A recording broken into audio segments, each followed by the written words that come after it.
Remember in the early 2000s where Playboy licensing deals seemed practically free with the amount of merchandise featuring the iconic bunny head? I do. Perfumes, tanning stickers, belly button rings, lotions, home decor, the list goes on and on. As a teenager, I found it fascinating, but completely out of reach. Not only was Hot Topic really the only place near me where you could find Playboy-related items, but I wasn't at the age or financial stability, if we're being honest, to indulge. Today, we're diving into the very short-lived cosmetic brand Playboy Beauty. You may be like me, where your only knowledge of the brand came from the vanity of former Playboy model Holly Madison. And you may have completely forgotten that this brand even existed. I know I did. That is until I heard this clip of Holly Madison on the Girls Next Level podcast. Yeah. You know what you can see is my $250,000 Playboy makeup set on the vanity. That's amazing. If you guys haven't heard in a previous episode, I was accused of taking $250,000 of Playboy makeup when it was just like this makeup display that was cute, but not $250,000. I feel like $250,000 worth of makeup would be stocking a whole Sephora store. It would be like a truckload. For nostalgic sake and my own curiosity, not only around the lifespan of these licensing deals and their success, I also want to know if Miss Madison is correct. Does this makeup equate to $250,000 retail? Well, we're going to find out. Playboy Beauty was a licensed cosmetic brand held by High Maintenance LLC. They launched a line of Playboy makeup products between the years of 2005 to about 2009. While I was unable to find the trademarks in relation to Playboy Beauty, I was able to see how long their original website had been active. They released the brand of makeup utilizing the Playboy trademark before the cultural hit The Girls Next Door TV show. Their website showed first signs of life mid-2005. Girls Next Door would launch in August of 2005 and would last be crawled the beginning of 2009. While there have been many collabs with Playboy and makeup over the years, such as MAC, but that's an entirely different video, what was unique about Playboy Beauty was that it would span some of the largest spikes on Playboy's popularity amongst young girls, in thanks to the TV show featuring Holly Madison, Bridget Marquardt, and Kendra Wilkinson. Meaning, if you were ever going to go in on a license with Playboy, especially for products primarily used by women, that was the prime time to do so. You can differentiate the brand's products from others with a row of squared bunny heads on the packaging, along with a bunny head on the top of a lot of the lip products. Some of their most popular items were the kissing glosses, particularly First Kiss, and mood-changing lip glosses as well. If you were like me, you may have been a massive fan of The Girls Next Door, but possibly have never even known about a beauty brand, despite some of the product placement on the show, by sending the girls, particularly Holly Madison, makeup to display and use on camera, which she did. I never saw a television ad or commercial ad for the brands, which likely would have done well for them during the height of the show's popularity. Now, they did do some marketing, particularly newspapers and magazines, positioning themselves next to other popular brands such as NARS.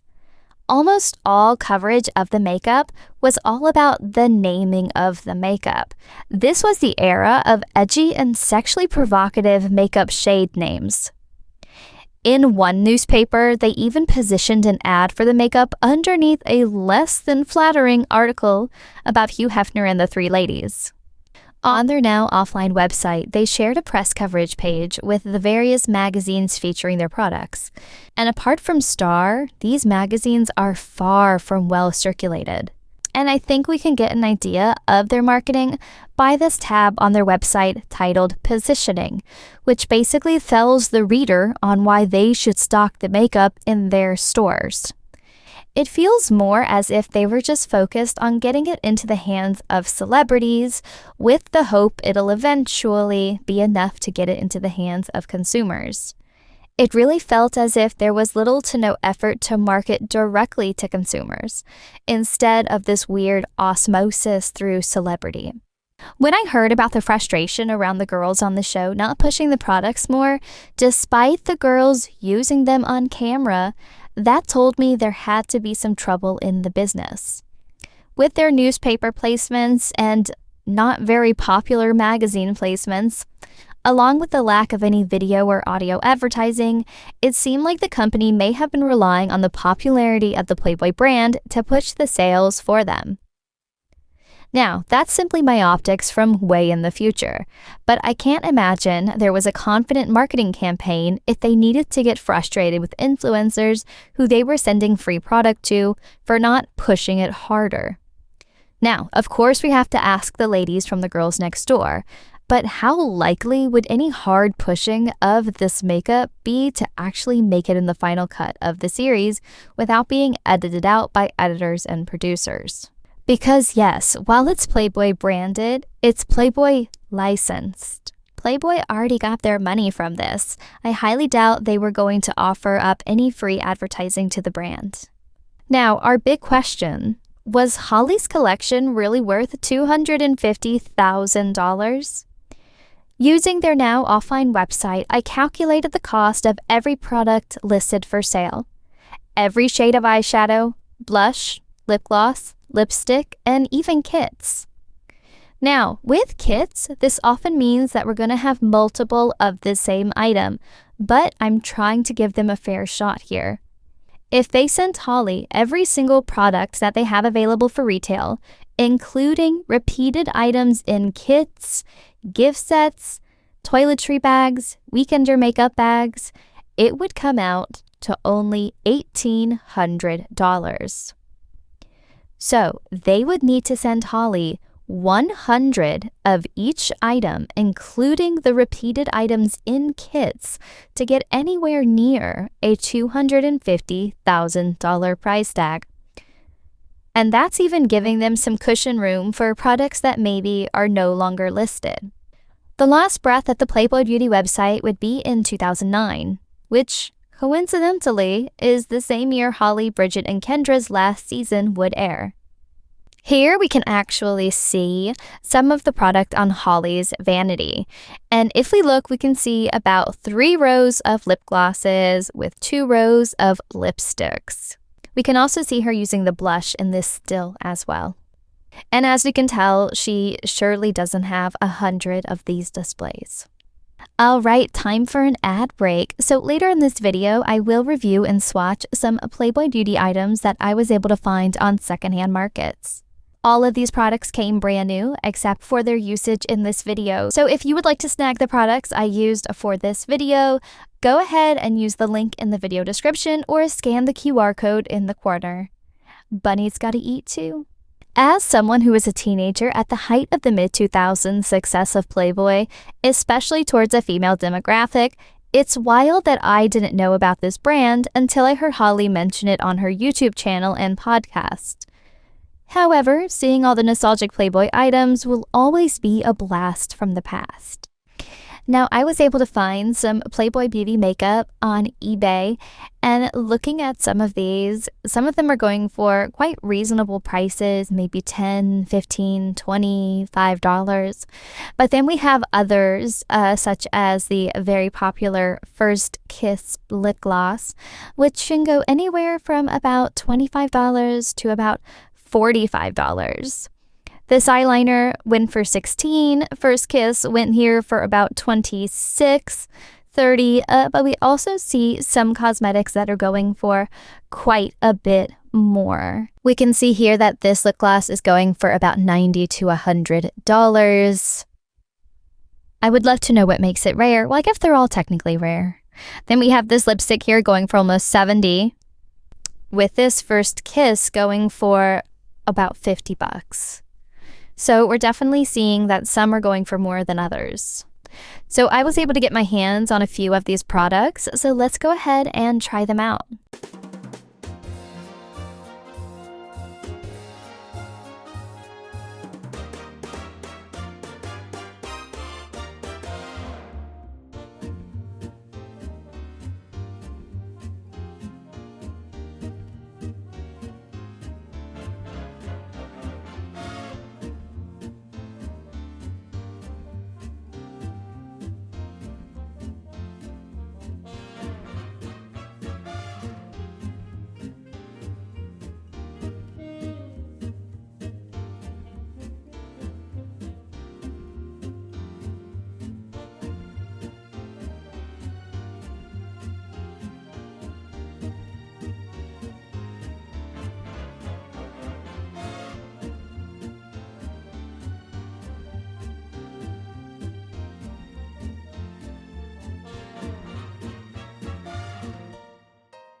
Overall, Playboy Beauty was in the right place at the right time.